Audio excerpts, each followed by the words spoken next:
안녕하세요. 오늘은 어느 구독자분이 이런 댓글을 남기셨는데요. 6년 전에 발목을 심하게 접질리셨대요. 그래가지고 병원에 가서 인대 강화 주사를 맞고 반깁스를 한 3주 정도 하셨다고 합니다. 그리고 나서 특별히 재활 운동은 한 건 없으시고요. 그대로 지냈는데 지금도 움직임이나 그런 거는 크게 불편함이 없는데 운동을 한다거나 아니면 좀 오래 걷거나 이러면 항상 발목이 좀 불안정하고 힘이 좀 잘 안 들어가고 약간의 통증을 느끼신다고 하세요. 그래서 이 만성 발목 불안정성에 대한 재활 운동에 대해서 제가 오늘 알려드리려고 합니다. 일반적으로 발목에 대한 급성 손상일 경우에는 통증을 관리하고 이제 부종도 관리하고 그 다음에 이제 가동 범위 확보, 그 다음에 근력 확보, 마지막으로 근신경계 반응 확보인데요. 근신경계 재활 같은 경우는 어떤 거냐면 이 발목 관절에도 근육도 있고 인대도 있고 건도 있고 뼈도 있잖아요. 이러한 조직들이 어떠한 외부 반응으로부터 반사적으로 근육을 수축을 해서 발목의 안정성을 확보하는 겁니다.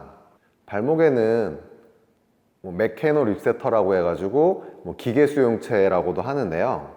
가동 범위 끝부분과 이제 회전을 이제 감지하는 루핀이라고 하는 이제 수용체도 있고요. 그리고 이제 압력을 감지하는 파친이라고 하는 수용체도 있으세요. 그리고 통증을 감지하는 노시셉티브라는 통각 수용체도 있는데 그리고 골직원이나 근방추도 있겠죠. 이런 고유 수용 감각을 느끼는 수용체들을 이제 트레이닝을 잘 해야 돼요. 왜냐면 만약에 길을 걷다가 발목을 접질렸을 때 빠르게 발목을 원래대로 원위치로 돌려놔야 되잖아요. 그래야지 크게 다치지 않으니까. 그런데 발목을 한번 접질리는 시간이 0.5에서 0.6초 사이가 된대요. 그러면 그만큼 그 시간보다 더 빠른 시간에 우리가 발목 꺾였을 때 그걸 반응을 해야 되잖아요. 그런데 한번 다치고 나면 이러한 고유감각 수용체들이 반응이 좀 느려져요. 왜냐면 다치고 나서 안 쓰다 보니까 이게 역치점이 좀 올라가서 이제 둔해지는 거거든요. 그래서 이러한 것들을 민감하게 반응을 해서 빨리 리플렉스라고 하는데 빨리 반응을 하는 거죠. 발목이 접질렸을 때 원위치대로 빨리 올 수 있게끔 이런 반사작용이 되게 중요하세요. 그러기 위해서는 여러 환경에서 이제 트레이닝 하셔야 돼요. 루피니 엔딩, 파치니 아니면 노시셉티브, 골직원, 근방추 이러한 수용체들이 민감하게 반응할 수 있게끔 환경에서 저희가 이제 트레이닝을 하면 됩니다. 한번 진행해 볼게요. 본격적으로 트레이닝 하기에 앞서서 어떤 걸 좀 체크를 해 봐야 되냐면 이 발목에 구성하고 있는 뼈들의 정렬을 상태를 파악을 하셔야 돼요. 왜 그러냐면 이 발목 대부분 이런 식으로 외측으로 꺾이면서 이제 손상을 입는데 그러다 보면 이렇게 정겁이 인대라고 해서 이 바깥쪽에 있는 인대가 있는데 이 인대가 늘어나면서 이 거골이라고 하는 테일러스라는 뼈를 잡아 당겨요. 근데 이 테일러스 같은 경우는 이 상태에서 발을 이렇게 들어줄 때 이걸 돌시플렉션 하는데 이런 돌시플렉션을 할 때 이 테일러스라는 뼈는 뒤로 이렇게 글라이딩이 돼야 되거든요. 근데 이게 좀 앞으로 나와 있는 거죠. 그러면 이 돌시플렉션이라는 동작이 잘 안 나오겠죠. 제한이 되겠죠. 그렇기 때문에 이 관절 가동술로 해서 이 테일러스를 원래 위치로 보내주는 이 관절 가동술이라는 것도 좀 해주셔야 되고, 또 하나 이 ROM도 제한이 오겠지만 이 정렬이 얼라이먼트가 깨져버리면 힘을 쓸 때도 당연히 힘이 분산도 되고 움직임에 에러가 생길 수밖에 없어요. 그러면 그러면 또 통증을 유발할 수 있기 때문에 우선은 이 테일러스라는 뼈에 대한 정렬이 제대로 있는지 파악을 하셔야 되는데 간단하세요. 이렇게 이렇게 돌시플렉션 들었을 때 이 앞쪽이 약간 찝힌다거나 약간 통증이 있다거나 아니면 양쪽 발을 비교했을 때 이쪽에서 약간 다친 발에서 가동 범위가 좀 적게 나오면은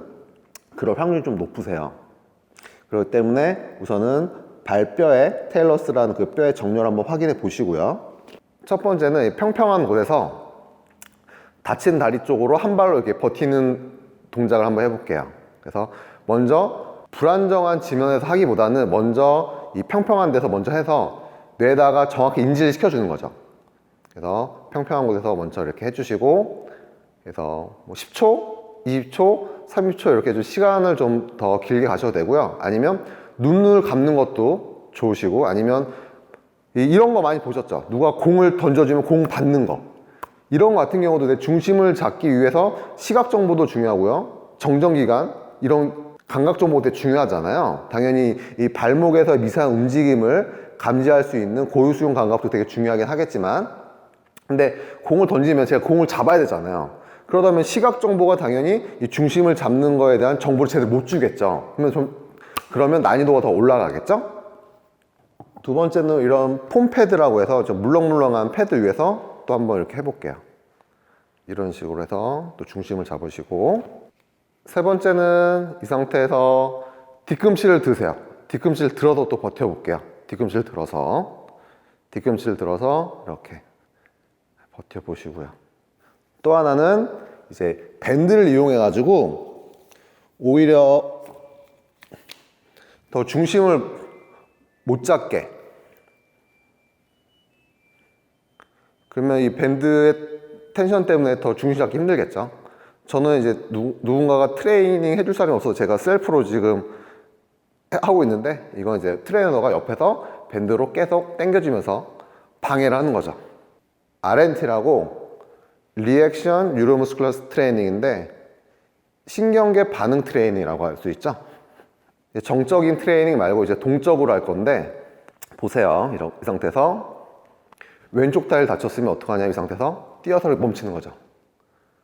다시 뛰어서 옆으로 뛰어서 이렇게 멈춰주시고, 옆에만이 아니고 대각선으로 뛰시는 곳. 대각선. 그렇죠. 왜 뒤로? 대각선. 그렇죠. 여러 방향으로 뛰시고, 여러 방향으로 뛰어주시고, 스텝 박스 같은 데 위에 올라가서 왼발로 착지해서 멈춰주는 거죠. 이렇게. 이 상태에서 착지해서 멈춰주는 거죠.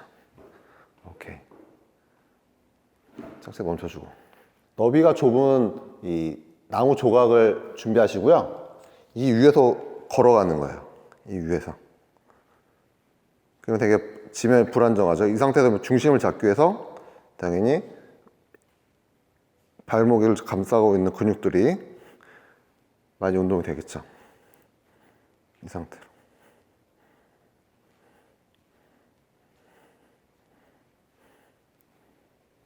관절의 안정성에서 중요한 것 중에 한 가지가 뭐냐면 리플렉스거든요. 리플렉스라는 건 반사잖아요. 그래서 말초신경에서 외부 자극을 받아서 이게 중추신경으로 간 다음에 중추신경에서 운동신경과 만나서 운동신경이 다시 말초신경을 타고 움직임을 하는 이런 일련의 과정이 이제 리플렉스 아크 반사라고 하는데, 이러한 반사작용이 빨리빨리 일어나지만 관절의 안정화에 중요한 역할을 합니다.